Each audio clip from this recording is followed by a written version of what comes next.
Pour plusieurs, la crise de la vingtaine est un mythe. Pour moi et mon ami Antoine, c'est quelque chose de bien réel.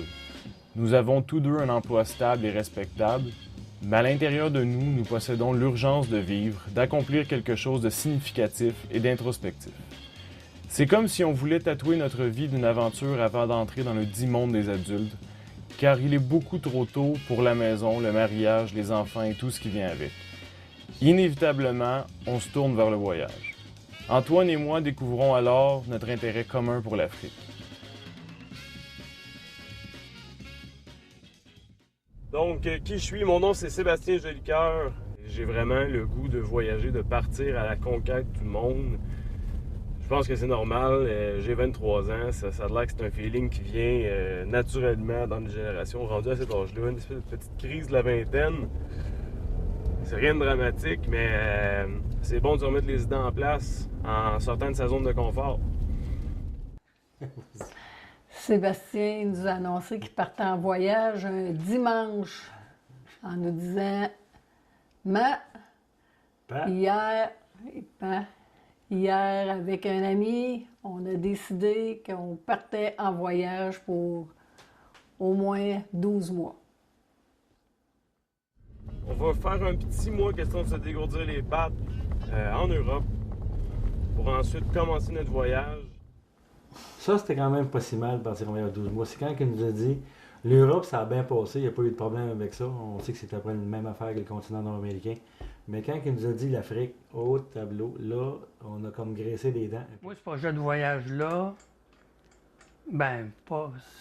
ça m'insécurise d'une certaine façon parce que j'imagine que le monde va moins bien que quand je partais sur le pouce dans les années 70, ce qui est sans doute faux, mais en tout cas, au départ, je trouve que c'est une excellente idée de découvrir le monde, mais comme parent, moi, ça m'insécurise. Nos inquiétudes, pour moi, là, ça me sort de ma zone de confort, parce que moi, je n'ai pas voyagé. Si je parle moi comme mère, c'est sûr que le pays, un des pays que je choisis, mettons que ce soit, je sais que c'est pas le pays, mais le grand continent de l'Afrique. Ouf. Il y a certaines places qui m'énervent plus que d'autres choses avec tout ce que le monde peut m'en dire. Mais ça, on verra au fur et à mesure. On va commencer par le voir partir avant de commencer à paniquer. Oui, ça l'a.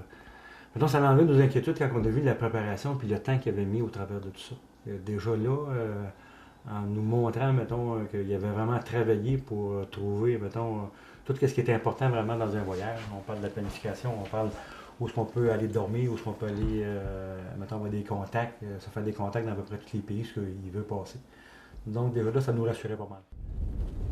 J'arrive chez Antoine.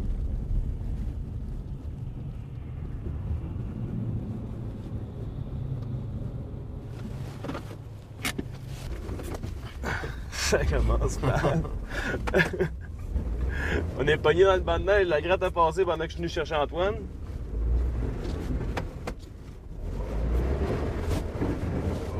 Ça y va! Yes, sir! Hey, ça, c'est de l'aventure. On peut pas demander mieux que ça. Le moment présent, quand, mettons, tu n'as pas vraiment d'attache, des choses qui te retiennent dans un environnement, c'est le meilleur temps, mettons, pour partir, parce que c'est bien certain que lorsqu'il y aura probablement une blonde qui va l'attacher ou l'accaparer, ou peu importe, là, ou puis les obligations financières plus importantes, ça va être difficile de faire ce genre d'aventure-là, parce que là, c'est le bon moment pour le faire. Il est mature, il s'est bien planifié, donc c'est pas épeurant. Moi, ça va bien rassurer là-dessus. Est-ce que vous avez d'autres choses à rajouter par rapport à ce voyage-là? On souhaite qu'il fasse un beau voyage, que vous faisiez un beau voyage. De nous le partager aussi, ça, on s'attend à ce que vous allez nous raconter. Un peu comme au jour le jour, là, au travers le site probablement, avec juste des petits détails. Des fois, c'est une photo, c'est un commentaire. Des fois, là, on va savoir que ça va, qu'il y a une évolution. Ça va être rassurant. C'est ça qui va nous tenir un petit peu au jour le jour, mettons, un petit peu avec lui. De toute façon, à penser, on va être avec lui tout le temps, c'est pas un problème. 1, 2, 3, 4, 5, 6, 7, 8, 9. 1, 2, 3, 4, 5.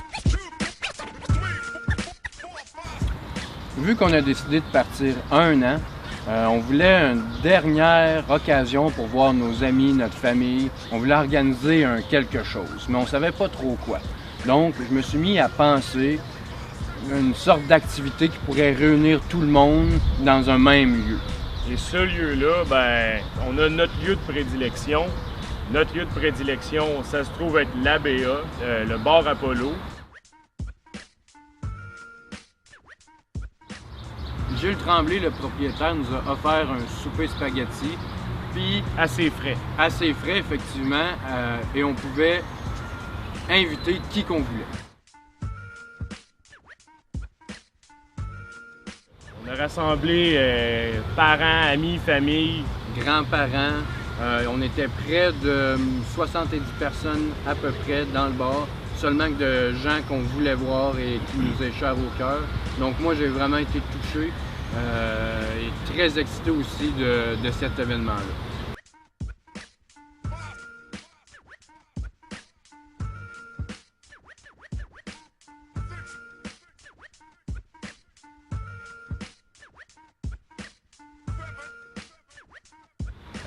Il y a eu l'ami à Gilles Tremblay qui s'appelle Martin Latendresse, que lui, il a décidé d'organiser pour nous autres un gros moitié-moitié, mais c'était vraiment le meilleur gars pour organiser ce type de moitié-moitié-là. Et c'est hallucinant de voir comment il a fait embarquer le monde, comment tout le monde a participé.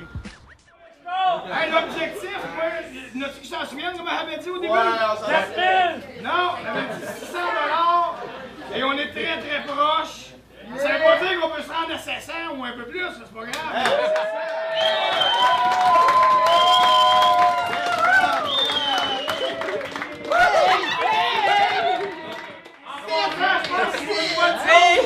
C'est pas une bonne cause, c'est deux bons jacks. Je sais qu'il y en a plus qui parlent, je les ai pas vus les autres gangs, la reste des gars.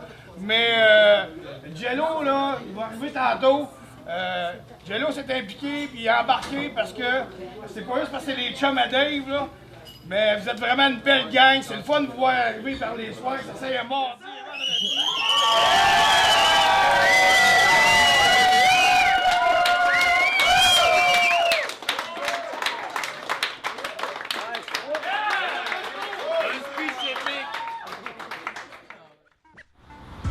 Tout à fait, et puis on vendait ça à longueur de bras. Des longueurs de bras Donc, de moitié-moitié. On avait certains amis qui étaient assez grands, donc eux sont pris des longueurs de bras pour réussir à gagner la moitié du moitié-moitié.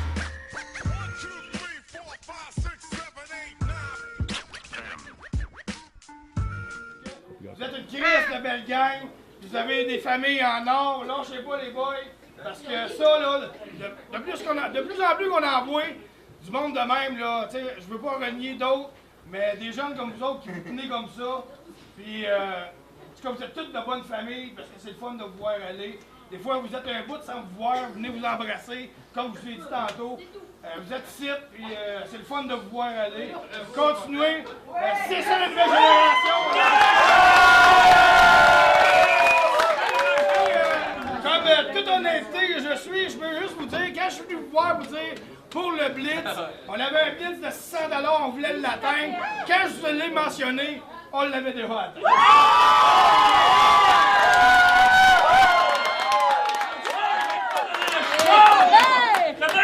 Fait que là, dans 2-3 minutes, on fait tirer. Le montant total qu'on a ramassé, c'est toutes vous autres, la gang, les gens de jour, parce qu'il y en a qui sont venus de jour sur la game des Canadiens, qui ont perdu la victoire des Foreurs. On a ramassé 842 $.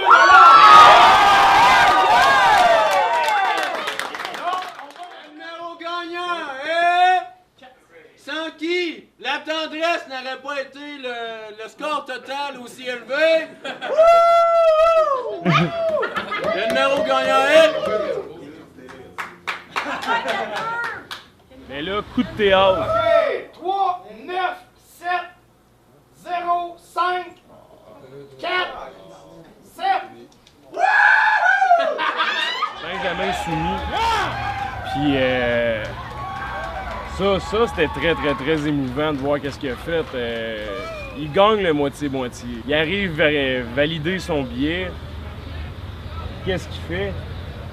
Il décide de nous donner la moitié qu'il a gagné. Donc lui, il avait gagné 450 $. C'est vraiment lui? C'est confirmé? On a gagné, madame!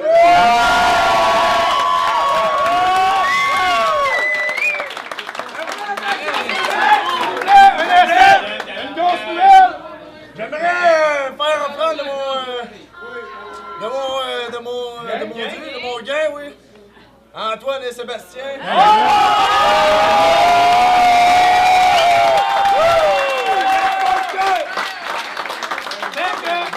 Un don de 421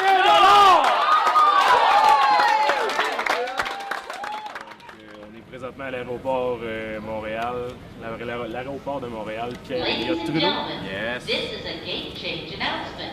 British Airways Flight 94 with service to London Heathrow will now depart from gate 57 at 10:25 p.m. Thank you.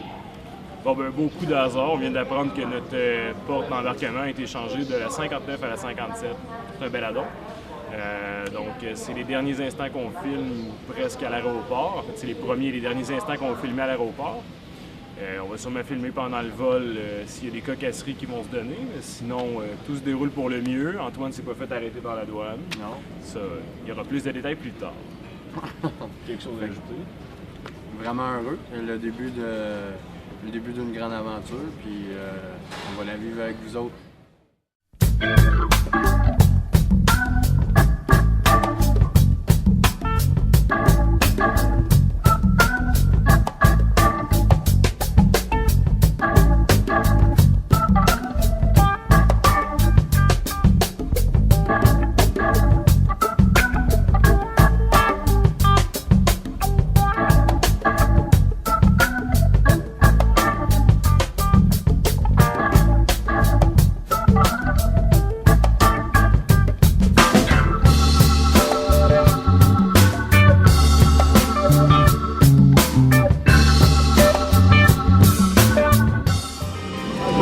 To explain the emergency procedures on this British Airways aircraft. The captain and the crew are here for your safety. At the rear of the aircraft and two at the front of each cabin section. Your crew will now point out the exits nearest to you. Je vous montrerai bien quelque chose, mais on voit rien. Donc à la place, je vais vous montrer Tony.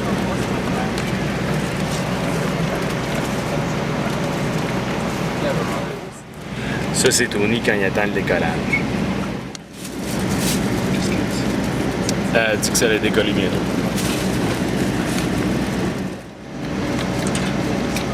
Oh!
Donc, Arrivé à Amsterdam, première ville étrangère de notre périple, on est fatigué, on n'a pas vraiment dormi dans l'avion, on est un peu perdu, on ne sait pas trop par où s'enligner, mais on essaye du mieux qu'on peut et on finit par retrouver notre groupe.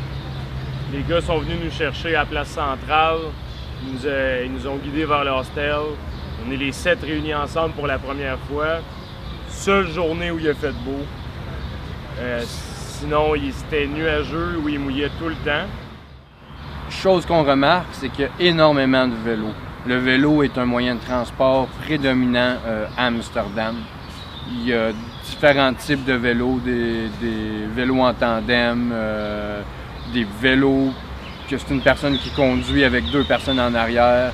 C'est chose qu'on a remarqué. Les vélos ont autant d'importance, si même plus, que les voitures. Ouais.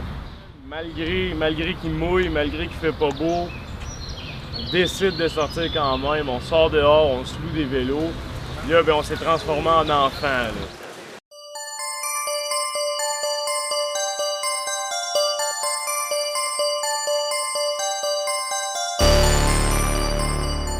Les sonnettes qu'il y a sur les vélos, on les a abusées.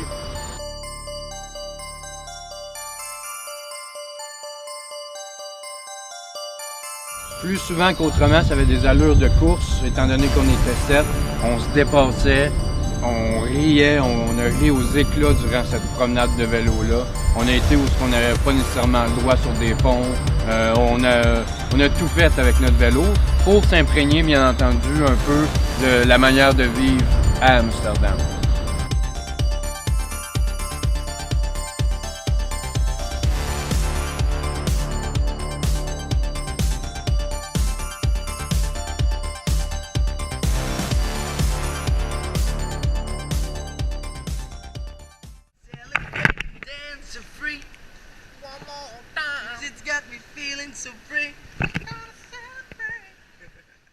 Donc, moi, personnellement, j'ai vu quelque chose de très, très beau et Antoine va sûrement être d'accord avec moi. On a rencontré un musicien de rue qui avait un steel drum. Une batterie de métal. Ouais, une batterie de métal, on pourrait dire ça comme ça. Le son que ça a, c'est très, très, très particulier. C'était vraiment un beau moment, je trouve, pour être à Amsterdam. Puis voir quelque chose de particulier, de unique et de très artistique. Moi, la musique, ça vient vraiment me chercher. Je suis vraiment mélomane. Puis j'ai été servi quand j'ai entendu ce gars-là jouer pendant quelques minutes. Ça a vraiment fait ma journée.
on est présentement au centre. Comment il s'appelle, Tony? Vandergoed. On a-tu notre billet? Je vais chercher en attendant que je parle à la caméra. Donc, on est en train d'attendre pour écouter le show de Bobby McFerrin. On a eu un beau spécial à la dernière minute. Donc, on est au Concert Gebouw. Le show commence. Peace.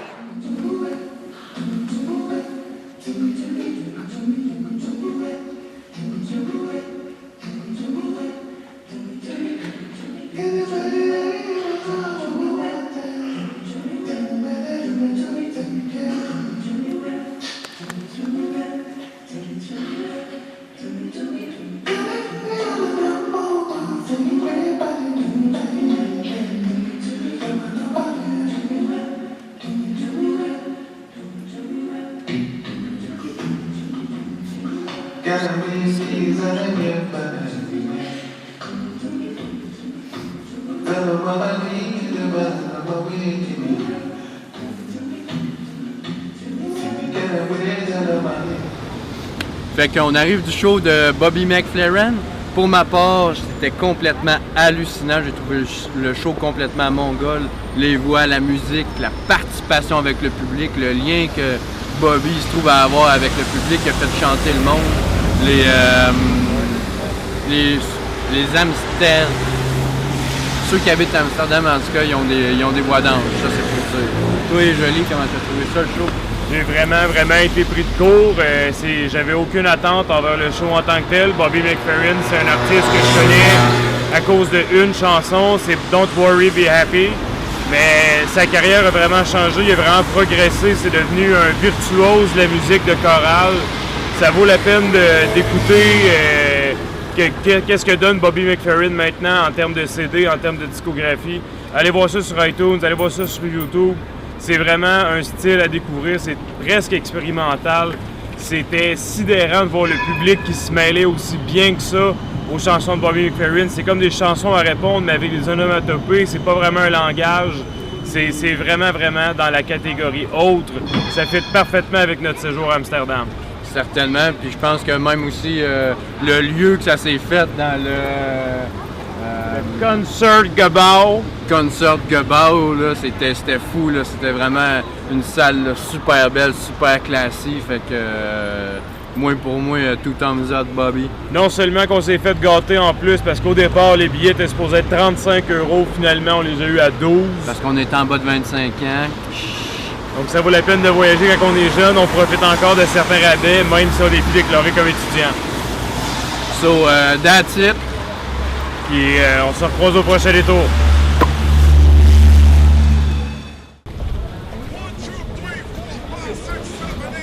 On va faire les petites présentations rapides vu que ça n'avait pas été fait encore. Donc, bien sûr, moi c'est Sébastien. Moi c'est Antoine. On peut m'appeler Salvaille ou Alex. Samuel, bonsoir. Donc, lui c'est Samuel. Ouais.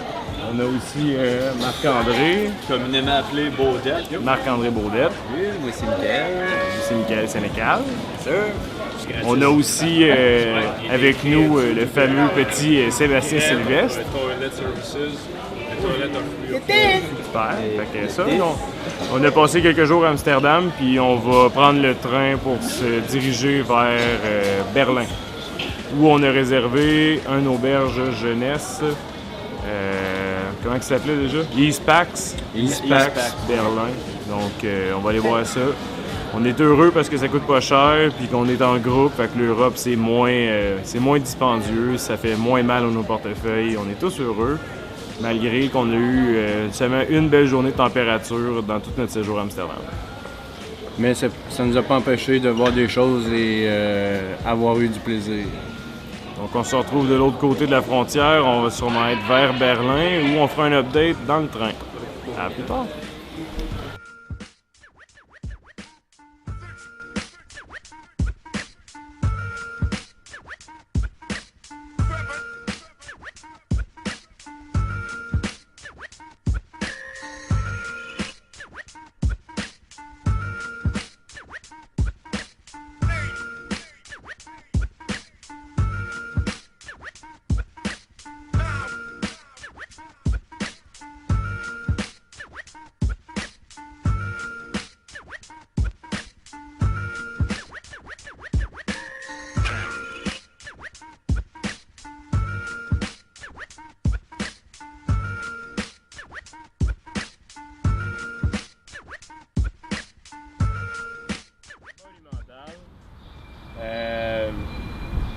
C'était-tu de ma faute? Ouais, c'était de ma faute. C'était de ma faute parce qu'on a beaucoup d'équipements, on a beaucoup de sacs, puis je suis lent. Je suis lent dans la vie en général. Je n'ai pas la notion de stress.